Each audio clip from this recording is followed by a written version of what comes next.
तो दोस्तों पीईटी 2025 के लिए आपको पहले मैं पूरे पीईटी के टॉपिक वाइज प्रीवियस ईयर्स जितने भी क्वेश्चंस हैं उनका एनालिसिस करवा दे रहा हूँ 2021, 22, 23, ठीक है। 24 में हुआ नहीं है।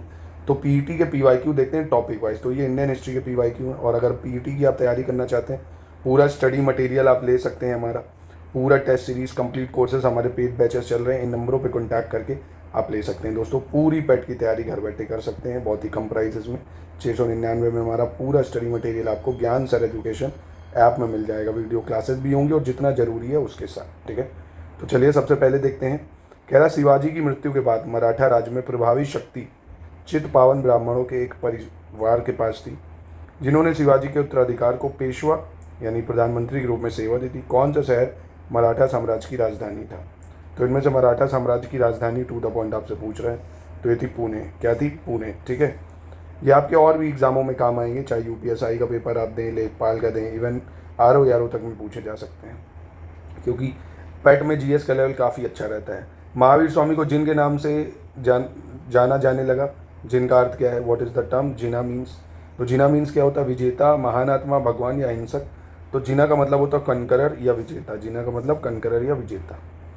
फिर है, जैसा कि अशोक के शिलालेखों में उल्लेख किया गया है, मौर्य साम्राज्य में राजधानी पाटलिपुत्र और अन्य 4 प्रांतीय केंद्रों सहित 5 प्रमुख राजनीतिक केंद्र थे। इनमें से कौन सा प्रांतीय केंद्र नहीं था? इंग्लिश में कहें तो the capital of Pataliputra and the 4 provincial centre which among the following was not provincial centre. इनमें से कौन प्रोविंशियल सेंटर इसका नहीं था? देखिए, तो एक था तक्षशिला, उज्जैनी, स्वर्णनगरी, ये था। इंद्रप्रस्थ नहीं था, इसका जो केंद्र है इंद्रप्रस्थ नहीं था। तो 3 तो याद रखो, तक्षशिला, उज्जैन, स्वर्णनगरी। चौथा अगर पूछ ले तो चौथा था तोशाली। क्या था? चौथा तोशाली, ठीक है। चलिए अगला देखते हैं। ऋग्वेद में कह रहा है विश्वामित्र नामक एक ऋषि और किन 2 नदियों के बीच संवाद है? Rigveda contain dialogue between a sage name Vishwamitra and which 2 rivers. तो इसमें किसका उल्लेख किया गया है? ब्यास और सतलज का, है ना। ऋग्वेद में जो विश्वामित्र और ब्यास और सतलज नदियों के बीच संवाद है, ठीक है। और 1722 में डैश की सूबेदारी सवाई राजा जय सिंह को दी गई थी। The subedari of dash was given to Sawai Raja Jai Singh. तो कहाँ की सूबेदारी की दी गई थी? ये दी गई थी आगरा की सूबेदारी राजा जय सिंह को, ठीक है। स्वतंत्र भारत में उत्खनन किया गया पहला हड़प्पा स्थल निम्नलिखित में से कौन सा था भाई? Which was the first urban site excavated in independent India. तो इसका सही उत्तर क्या होगा? इंडिपेंडेंट इंडिया में जो पहला था वो था रोपड़। क्या था? रोपड़। बाकी हड़प्पा नाम इसलिए पड़ा क्योंकि सबसे पहली साइट हड़प्पा ही खोदी गई थी। रोपड़ है कहाँ? पंजाब में। कहाँ पे? पंजाब में, ठीक है। दोस्तों पीईटी में कोशिश करिएगा आप ज़्यादा से ज़्यादा नंबर लाएं, ताकि आप लेखपाल लोअर पीसीएस में धमाका कर सकें, है ना। मतलब आपको उसमें बैठने का चांस मिल जाए। पहले एक नौकरी सुनिश्चित कर लीजिए, फिर अपना तैयारी करते रहिए और भी बड़े लेवल की। अगर आपकी उम्र 20 से 25 साल है, पहले कोशिश करिए एक छोटी नौकरी मिल जाए। चलिए, समुद्रगुप्त की प्रशस्ति संस्कृति में एक कविता के रूप में किस कवि द्वारा रचित थी, जिसे इलाहाबाद में अशोक स्तंभ पर अंकित किया गया था? प्रशस्ति of Samudragupta in the form of poem in Sanskrit was composed by which poet that was inscribed on Ashoka's pillar Allahabad. तो इसका सही उत्तर क्या हो जाएगा? हरिसेन। क्या हो जाएगा? हरिसेन, ठीक है। अगला, खिज्र खान दिल्ली का शासक था। निम्नलिखित में से किस राजवंश से संबंधित है भाई खिज्र खान? तुर्की या तुगलक, सैयद, लोदी। तो खिज्र खान कौन सा शासक था? सैयद राजवंश का था। कौन सा था? सैयद राजवंश का शासक था खिज्र खान। और सैयद डायनेस्टी का टाइम क्या था? 1414 से 1451 सैयद डायनेस्टी रही थी। किन्हें रूरल रहे? तो जैसे खिज्र खां है, देखिए, है ना। खिज्र खां की बात करें, ये आपके एग्जाम के लिए, आरओ के लिए भी या और एग्जामों के लिए भी बहुत ज़रूरी। खिज्र खान का जो टाइम पीरियड था ये कितना था? 1414 से 21 तक। इसके बाद आता है मुबारक शाह। कौन आता है? मुबारक शाह आता है इसके बाद, जिसका टाइम पीरियड 1421 से 1434 रहता है। मुबारक के शाह के बाद मोहम्मद शाह आ जाएगा। कौन आ जाएगा? मोहम्मद शाह। ये 1434 से 1445 तक रहेगा। और फिर अंतिम में रहेगा अलाउद्दीन शाह, है ना। अलाउद्दीन शाह, अलाउद्दीन ना कर देना खिलजी, अलाउद्दीन शाह रहता है 1445 से 1451 तक, ठीक है। चलिए, इसके बाद कह रहा है महावीर और उनके अनुयायियों की शिक्षाएं कई शताब्दियों तक मौखिक रूप से प्रसारित होती रहीं। इन्हें लगभग 1500 वर्ष पहले लिखा गया था। वर्तमान में निम्नलिखित में से किस स्थान पर उपलब्ध है? The teaching of Mahavira and his follower were transmitted orally for several centuries. They were written down about 1500 years ago. Presently, those are available at which of the following places? तो ये कहाँ पे आपको मिलेंगी? ये मिलेंगी वल्लभी और गुजरात, वल्लभी और गुजरात, ठीक है। कोलकाता स्थित फोर्ट विलियम कॉलेज की स्थापना 1800 में किसके द्वारा करी गई थी? Fort William college located at Kolkata was founded in 1800। तो ये कहाँ किसके द्वारा फाउंड करी गई थी? रिचर्ड वेल्सली के द्वारा। किसके द्वारा? Richard Wellesley. ठीक है। अगला है निम्नलिखित मराठा प्रमुखों का उनके क्षेत्रों के संबंध में मिलान करना है। ठीक है, कौन से मराठा प्रमुख का क्षेत्र क्या था? जैसे सबसे पहले सिंधियास, तो सिंधिया आपको पता है कहाँ के हैं? तो सिंधियास आपको है उज्जैन, सिंधियास का क्षेत्र था उज्जैन वगैरह। ठीक है। और होलकार की बात करें, इंदौर से थे होलकार। गायकवाड़ की बात करें अगर, तो ये आपके बड़ौदा के थे। भोसले आपके नागपुर के हो गए। ठीक है, तो याद रखना बी हो जाएगा। तो काफ़ी अच्छे लेवल के सवाल पूछे जाते हैं, आप देख सकते हो। बिना आपको अच्छे से पढ़ के, बिना पढ़े आपका पैटर्न नहीं निकलेगा, पढ़ना पड़ेगा आपको थोड़ा अच्छे से। निम्नलिखित में से किस बौद्ध स्थल पर महिलाओं को पहली बार संघ में नियुक्त किया गया था? Eight which of the following Buddhist site women were ordained into the संघ फॉर द फर्स्ट टाइम? तो ये वैशाली, इसका सही आंसर क्या होगा? वैशाली। ठीक है। फिर कह रहा वेद के अंतिम भाग को निम्नलिखित में से किस नाम से जाना जाता है? The concluding part of the Vedas is known by which of the following name? तो जो वेद का अंतिम भाग है उसको हम क्या कहते हैं? उपनिषद कहते हैं। वेद के अंतिम भाग को किस नाम से जानते हैं? उपनिषद। किस नाम से? उपनिषद। ठीक है। फिर अब मुगल सम्राट बाबर ने निम्नलिखित में से किस स्थान पर राणा सांगा और उनके सहयोगियों को हराया था? Mughal empire Babur defeated Rana Sanga and their allies at which of the following places? तो ये हराया था खानवा में। ठीक है, खानवा का युद्ध हुआ था इनके बीच में। किसके बीच में? राणा सांगा और बाबर के बीच में। और आपसे समय भी पूछ सकता है बैटल ऑफ खानवा कब हुआ था? तो 1527 में हुआ था खानवा का युद्ध। ठीक है, बाबर और राणा सांगा के बीच में। इसके बाद अकबरनामा का डैश खंड अकबर के प्रशासन, घर, सेना, राजस्व और उसके साम्राज्य के भूगोल से संबंधित है, जिसे आईने अकबरी के नाम से जाना जाता है। Dash volume of Akbarnama deal with Akbar administration, household, army, revenue and the geography of his empire that is known as Ain-i Akbari. तो इसका कौन सा संस्करण है भाई? तो इसका होगा आपका तीसरा, है ना। अकबरनामा का तीसरा खंड जो है उसमें अकबर के प्रशासन वगैरह के बारे में बताया गया, तो थर्ड हो जाएगा। ठीक है, चलिए क्वेश्चन नंबर 16 देखते हैं। भारत में स्थित किस हड़प्पा स्थल में हाकरा मृदबांड के भंडार शामिल हैं, जो सिंधु घाटी सभ्यता के शुरुआती चरणों से पहले की बसावट की विशेषता है? Which Harappan site located in India include deposit of Hakra ware that is typical of settlement dating back before the early phase of Indus valley civilisation? तो इसका सही उत्तर क्या हो जाएगा? राखीगढ़ी हो जाएगा। क्या हो जाएगा? राखीगढ़ी। चलिए अगला देख लेते हैं। माना जाता है कि गौतम सिद्धार्थ यानी गौतम बुद्ध ने अंतिम अनुभूति के लिए बोध गया जाने से पहले 6 साल तक निम्नलिखित में से किस स्थान पर पवित्रता पूर्वक ध्यान किया था? तो कहाँ पे इन्होंने ध्यान लगाया था पवित्रता पूर्वक? इनमें से तो यह डूंगेश्वरी केव है ना। कौन सा? डूंगेश्वरी केव। निम्नलिखित में से कौन सी हर्षवर्धन की पहली राजधानी थी? तो हर्षवर्धन की पहली राजधानी कौन सी थी इसमें से? हर्षवर्धन की पहली राजधानी थी थानेश्वर। कौन सी थी? थानेश्वर। ठीक है। इसमें कह रहा है निम्नलिखित में से कौन सी नदी ऐतिहासिक रूप से कर्नाटक के दक्षिण में बंटवाल नदी के रूप में जानी जाती है? Which of the following river was historically known as Bantwal river in the south of Karnataka? तो देखिए क्या खतरनाक सवाल है ना, पीसेस वाले भी इसमें चकरा जाएंगे। तो ये नेत्रावती नदी। कौन सी? नेत्रावती नदी। भारतीय मुसलमान चाहते थे कि खलीफा को तत्कालीन तुर्की साम्राज्य में मुस्लिम पवित्र स्थानों पर नियंत्रण बनाए रखने की अनुमति दी जाए। इस साम्राज्य को निम्नलिखित में से किस नाम से भी जाना जाता है? तो ये कौन सा साम्राज्य था? तो इसका सही उत्तर क्या हो जाएगा? ऑटोमन साम्राज्य। कौन सा? ऑटोमन। फिर कह रहा Gautam Buddha attain enlightenment on the bank of which river? Gautam Buddha को ज्ञान की प्राप्ति किस नदी के तट पे हुई थी? तो ये हुई थी निरंजना नदी के तट पे। कहाँ पे? निरंजना नदी के तट पे। फिर कह रहा विच of the following army strength was guerrilla warfare? निम्नलिखित में से किस सेना की ताकत छापा मार या गोरिल्ला रणनीति थी? तो इसका सही उत्तर क्या हो जाएगा? इसका सही उत्तर होगा मराठास जो थे ये छापा मार या गोरिल्ला रणनीति देखते थे। छावा पिक्चर देखी होगी आपने, वही। Dash technique was use for making bronze statue of dancing girl during Harappan civilisation? Harappa सभ्यता के दौरान डांसिंग गर्ल की जो प्रतिमा है, कांस्य प्रतिमा, उसके बनाने के लिए कौन सी तकनीक का यूज़ करा गया है? तो लॉक्स वैक्स टेक्निक या मोम लोपी ढलाई। पहले क्या करते हैं, उसमें मोम भर देते हैं जो स्टैचू बनाना है, फिर उसको मोम को पिघला देते हैं, वो निकल जाता है और वो स्टैचू बन जाता है। ठीक है। अगला है the most important fundamental principle of Jainism. Jain धर्म का सबसे महत्वपूर्ण मौलिक सिद्धांत क्या है इनमें से भाई? तो जैन धर्म का सबसे महत्वपूर्ण मौलिक सिद्धांत है नॉन वायलेंस, अहिंसा। ठीक है। In court of which among the following ruler numerous scholars were adorn as Navratnas?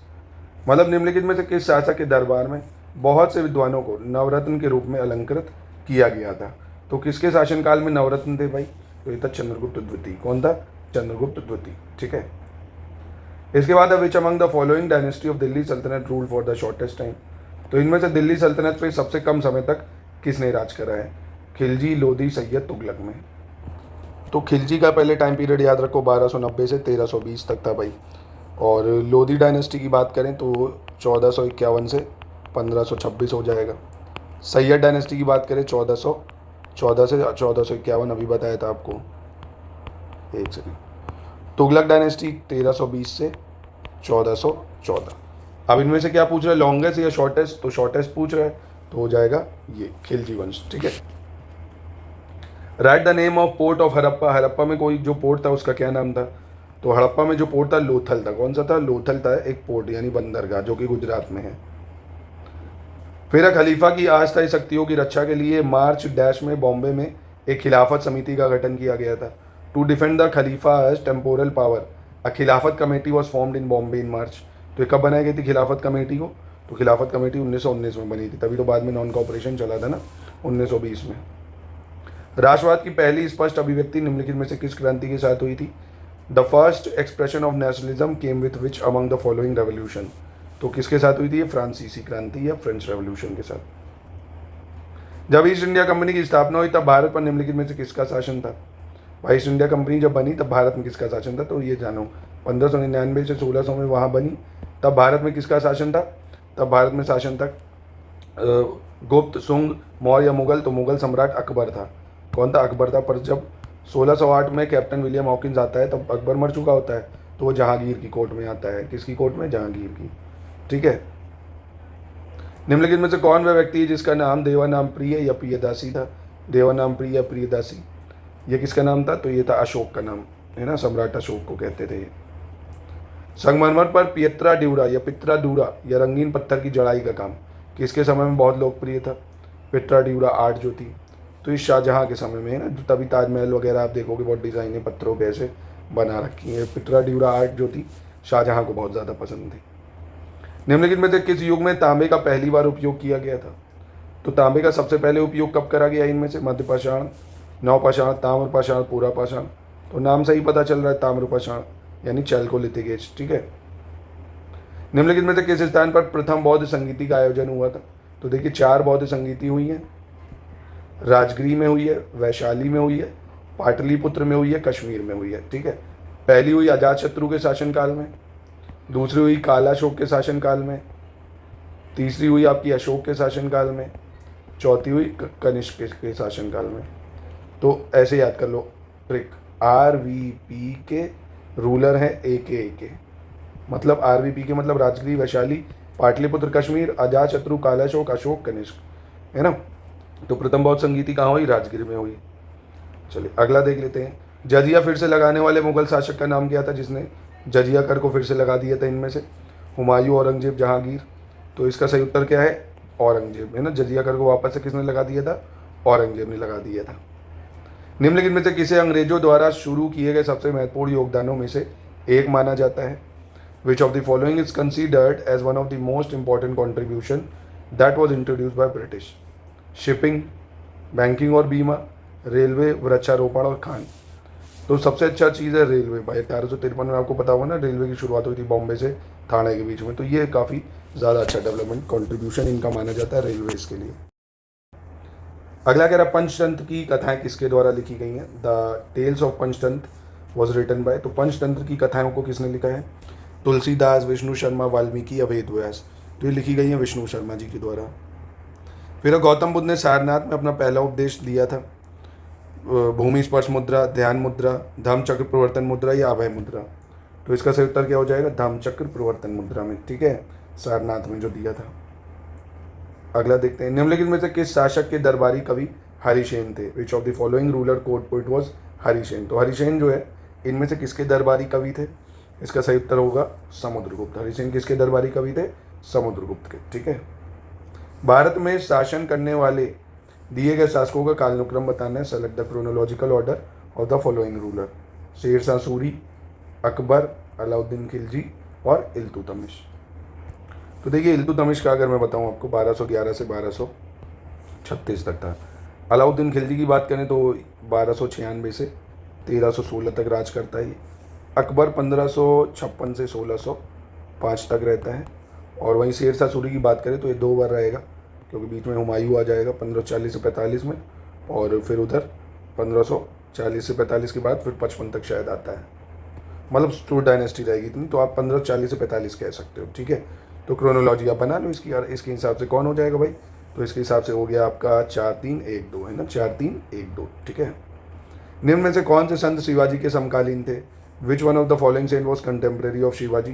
तो इसका सही उत्तर क्या हो जाएगा? तुकाराम। तुकाराम जो थे ये शिवाजी के कंटेम्प्रेरी थे। पूछ सकता है आपसे, ये महत्वपूर्ण है क्योंकि इस टाइम न्यूज़ में भी काफ़ी है। तो शिवाजी के समकालीन संत थे तुकाराम। चरक संहिता किस चीज़ से संबंधित है भाई? राजनीति, चिकित्सा, वास्तुकला या गणित? तो चरक संहिता आपको पता होगा चिकित्सा से संबंधित है चरक संहिता। निम्न में से कौन सा जोड़ा सही नहीं है, ये आपको मैच करना है इसमें से। Which of the following not correctly match? Kalinga युद्ध 261, शक संवत की शुरुआत 78 AD, मुस्लिम युग की शुरुआत 622 AD, औरंगजेब की मृत्यु 1709।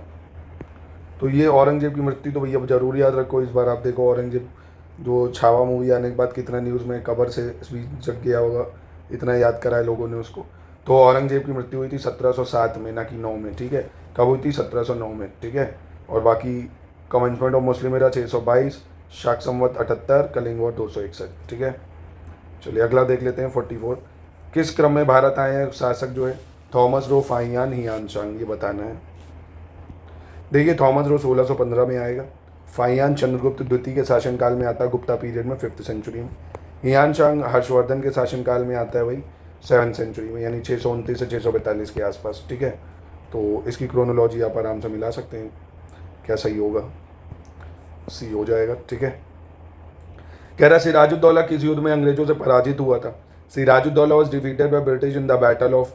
तो ये किस युद्ध में पराजित हुआ था सिराजुद्दौला? बैटल ऑफ प्लासी में। किसमें? बैटल ऑफ प्लासी में, ठीक है। फिर कह रहा भारतीय इतिहास में धन्वंतरी कौन थे भाई? धन्वंतरी कौन है इनमें से? चंद्रगुप्त मौर्य के प्रसिद्ध सेनापति, चंद्रगुप्त विक्रमादित्य की सभा को सुशोभित करने वाले प्रसिद्ध चिकित्सक, ये हो जाएगा, है ना। A physician who एडॉर्न the court of Chandragupta Vikramaditya. 47 और अंतिम क्वेश्चन भारतीय इतिहास में जो टॉपिक है हमने का, मौर्यकालीन भारत के विवरण वाली इंडिका के लेखक कौन थे भाई? तो इंडिका के लेखक कौन था इनमें से? किसने इंडिका लिखी थी? तो मेगास्थनीज द्वारा लिखी गई थी। किसके द्वारा? मेगास्थनीज के द्वारा। तो इंडियन हिस्ट्री का टॉपिक क्या? ये PYQ था। अब हम लोग करेंगे next topic Indian national movement. देखिए पेट का एक काम करिए, अगर नहीं देखा मैंने इस पर सिलेबस डाल रखा है, पूरे जितने पॉइंट मेंशन है उनके पॉइंट वाइज, है ना, यानी टॉपिक वाइज सब दिया हुआ है, कितने नंबर का किस टॉपिक से प्रश्न आता है, वो उसी हिसाब से तैयारी करो, है ना, उसी वेटेज के हिसाब से और उसी टॉपिक के हिसाब से आपको मैं टॉपिक वाइज PYQ करा दे रहा हूँ। आराम से उसका एनालिसिस कर लो, इसको लर्न कर लेना। इन्हीं में से कई सवाल रिपीट भी होंगे आपके, ठीक है। संपूर्ण तैयारी पेट की करिए हमारे साथ जुड़ के, बहुत ही कम प्राइजेस में शानदार तैयारी कर लेंगे आप।